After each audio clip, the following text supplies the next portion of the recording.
Greetings. இன்னைக்கு டிவோஷன்ல வந்து நம்ம கோர்ஸ் கரெக்ஷன் அப்படின்ற ஒரு வார்த்தையை பத்தி பார்க்க போறோம்.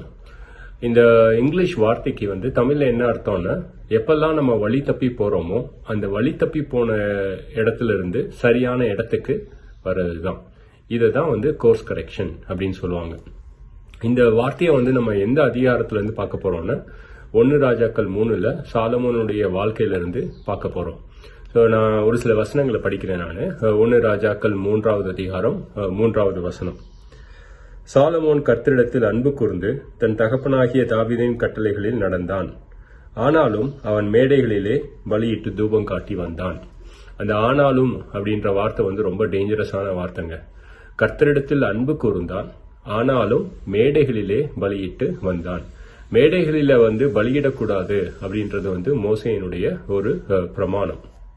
இந்த இடத்துல தான் வந்து இதுக்கு அடுத்த வசனத்துல கர்த்தர் சாலமோனுக்கு சொப்பனத்துல தரிசனம் ஆவார். தரிசனம் ஆனதுக்கு அப்புறம் வந்து அவனுடைய வேண்டுதல் என்ன, உனக்கு என்ன வேணும் அப்படின்னு கேட்பார் அவரு. அப்போ சாலமோன் சொல்லுவான், திரளான ஜனங்கள், இஸ்ரவேல் ஜனங்கள், இவர்களை நியாயம் தீர்க்க, நன்மை தீமையை வரையறுக்க என்னால் முடியல, அதனால அதற்கேற்ற ஞானம் எனக்கு வேண்டும் அப்படின்னு சொன்ன உடனே இந்த ஒரு வேண்டுதல் வந்து கர்த்தருக்கு வந்து ஒரு உகந்த பிரியமான ஒரு வேண்டுதலா இருக்கும். ஸோ கர்த்தர் அந்த வேண்டுதலை வந்து அவனுக்கு கொடுப்பார். அதோடு சேர்ந்து நீண்ட ஆயுசையும் ஐஸ்வர்யத்தையும் அவனுக்கு வந்து சமாதானத்தையும் கட்டளையிட்டிருப்பார்.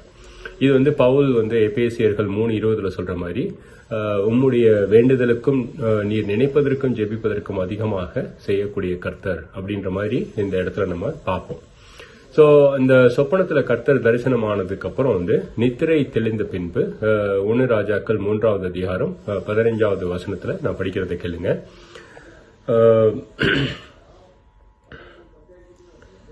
சாலமோனுக்கு நித்திரை தெளிந்த போது அது சொப்பனம் என்று அறிந்தான்.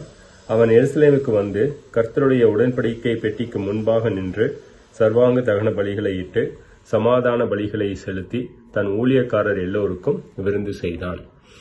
அந்த சொப்பனத்துல வந்து கர்த்தர் அந்த தரிசனமாயி ஞானத்தை கொடுத்த பின்பு அவன் வந்து மேடைகளில போய் பலியிட்டு வந்தான் அப்படின்னு வசனம் சொல்லல.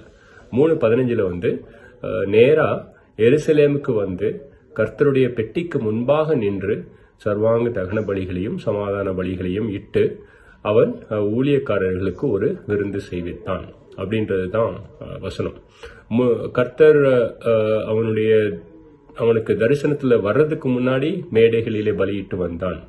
அதற்கு பின்பு அந்த ஞானத்தின்படி கர்த்தருடைய பெட்டிக்கு முன்பாக நின்றான். இந்த ஒரு செயல் தான் வந்து நம்ம கோர்ஸ் கரெக்ஷன் அப்படின்னு சொல்லுவோம். தவறான வழிகள்ல இருந்து சரியான ஒரு இடத்துக்கு வர்றது. நம்ம வாழ்க்கையில வந்து கோர்ஸ் கரெக்ஷன் வந்து ரொம்ப ரொம்ப முக்கியமான ஒரு விஷயம். ஸோ நம்மளும் சாலமோனை போல கர்த்தரிடத்தில் அன்பு கூறுகிறோம், ஆனாலும் நமக்குன்னு ஒரு ஏரியா இருக்கும். அந்த ஏரியால வந்து ஒரு பிழையுள்ள இடத்துல இருக்கக்கூடும்.